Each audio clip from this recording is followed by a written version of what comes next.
दोस्तों नमस्कार। लेकर आए आपके लिए क्लास 10th के एनसीईआरटी मैथमेटिक्स का सॉल्यूशन। अगर आप बिहार बोर्ड से हैं और 2026 में फरवरी में एग्ज़ाम देने वाले हैं तो ये वीडियो काफ़ी मोस्ट इम्पोर्टेंट है, जिसमें हम सिलेक्टेड क्वेश्चन लिए हैं और इस पर जो है एग्ज़ाम में क्वेश्चन देखने को मिल जाते हैं। तो इस वीडियो को पूरा आपको वॉच करना है, मैंने देखना है और इससे कंसेप्ट क्लियर कर लेंगे तो आपका 2-4 नंबर एकदम तय है, 100% आएगा। इसलिए हम जो है इसके बारे में पूरा डिटेल जानकारी देंगे। तो चलिए वीडियो स्टार्ट करते हैं। चैप्टर का नाम है 5 एक्सरसाइज एरिथमेटिक प्रोग्रेशन माने एपी, जो मार्केट में एपी के नाम से बहुत चर्चा में है, समांतर श्रेणी है। बात करते हैं कि एपी क्या है। सबसे पहले थोड़ा सा आप 1 मिनट टाइम दीजिए, हम आपको एपी समझा देते हैं, जिसको हिंदी में समांतर श्रेणी कहते हैं।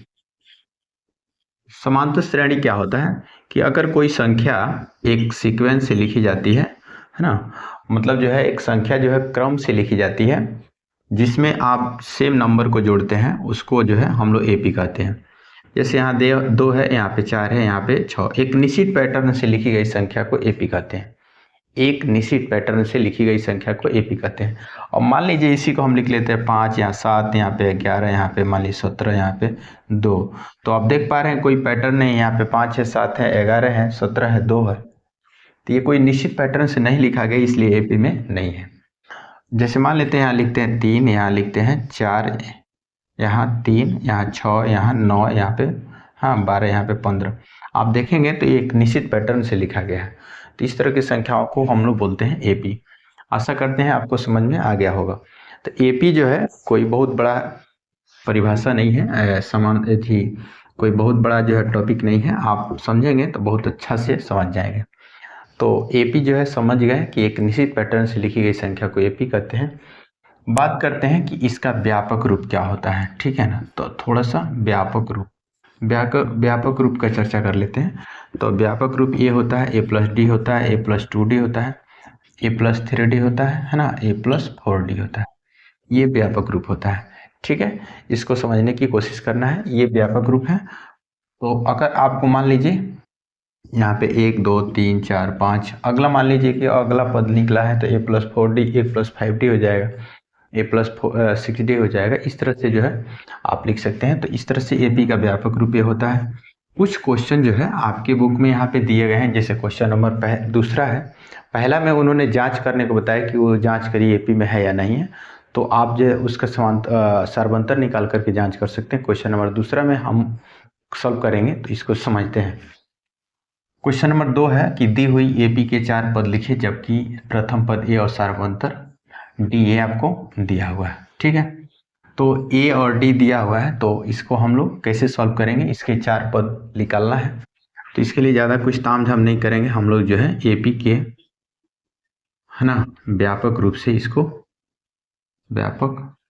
से है ना, एपी का व्यापक रूप ये होता है, a+d होता है, a+2d होता है, a+3d होता है। चूंकि वो 4 ही पद बोला है तो हम 4 ही को लिखेंगे, 1 2 3 4, 4 ही लिखेंगे। आगे 5 बोला होता तो 5 लिख देते, a+4d हो जाता, ठीक है ना। अगर मान लीजिए 6 बोलता है तो a+5d हो जाता है। तो इस तरह से हम लोग लिखते हैं। अब आपको मान a के जगह पर 10 दिया है, यहाँ पे जो है 10 प्लस फिर d के जगह पर 10 दिया है, यहाँ पे a के जगह पर 10, 2d के जगह पर 10, यहाँ पे 10, यहाँ पे 3d के जगह पर 10 दिया है। आगे रहने देंगे, इसको जो है लिखेंगे 10, यहाँ पे 10 10 20 हो जाएगा, यहाँ पे 10 10 दूनी 20 और 10 30 हो जाएगा, और यहाँ पे जो है 10 तिहाई 30 और 10 40। तो ये जो है इसके 4 पद हो गए। तो इस तरह से जो है हम लोग बहुत सिंपल तरीके से हम लोग एपी के जो है अगले 4 पद निकालते हैं। इसी तरह से क्वेश्चन नंबर दूसरा है। तो क्वेश्चन नंबर दूसरा का भी हम लोग क्या कर लेंगे, ए के जगह पर -2 भर लेंगे, डी के जगह पर है ना, ए के जगह पर -2, डी के जगह पर 0 भर लेंगे। फिर ए के जगह पर -2 2 गुणे डी के जगह पर 0 भर लेंगे, ए के जगह पर -2 3 गुणे डी के जगह पर 0 सॉल्व कर देंगे, आंसर आ जाएगा। इसी तरह से आपके बुक में जो है इस पर 2-3 क्वेश्चन, आपके बुक में 5 क्वेश्चन दे रखे हैं। तो आप 5 क्वेश्चन में मैंने एक क्वेश्चन आपको बताया, बाकी आप सॉल्व कर लीजिएगा। दिक्कत होगा तो आप उसको कमेंट करिएगा, मैं उसको पूरा सॉल्व करके दे दूँगा। मिलते हैं कोई नए अपडेट के साथ। तब तक जो है चैनल पर पहली बार है तो सब्सक्राइब कर लीजिएगा, बेल आइकन प्रेस कर लीजिएगा।